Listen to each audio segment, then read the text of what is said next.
नमस्कार मंडळी, श्रद्धाज रेसिपीत तुम्हा सर्वांचं खूप खूप स्वागत। आज मी बनवणार आहे हरभऱ्याच्या डाळीचे लाडू। त्यासाठी मी अर्धा किलो हरभऱ्याची डाळ गिरणीमध्ये जाडसर अशी दळून आणलेली आहे। त्यानंतर थोडं थोडं पाणी टाकून मी ते पीठ मळून घेणार आहे। पिठाचा घट्ट असा गोळा मी मळून घेणार आहे। व्हिडिओ आवडला तर व्हिडिओला लाईक करा आणि चॅनलला सबस्क्राईब नसेल केलं तर नक्की सबस्क्राईब करा। आता तयार झालेल्या पिठाच्या मी गोल गोल गोळ्या बनवून त्याला तेल लावून पुऱ्या लाटून घेणार आहे। आपल्या नेहमीच्या पुऱ्यासारख्या फक्त थोड्याशा जाडसर अशा पुऱ्या धरायच्या आहेत। एक एक करून मी आता सर्व पुऱ्या लाटून घेणार आहे।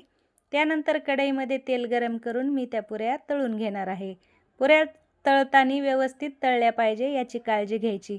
पूर्ण लाल होईपर्यंत पुऱ्या तळून घ्यायच्या आहेत। तुम्ही पाहू शकता पुऱ्या मस्तपैकी आपल्या फुगत आहेत।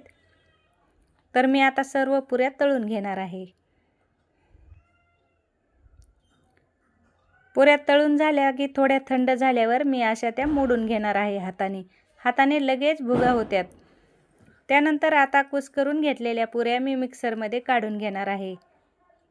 पुऱ्या मिक्सरमध्ये काढेपर्यंत मी कढईमध्ये ठेवलेला आहे 2 ग्लास पाणी किंवा एक छोटा तांब्या पण तुम्ही घेऊ शकता आणि पाऊण किलो साखर। त्यामध्ये मी वेलची पावडर पण घातलेली आहे।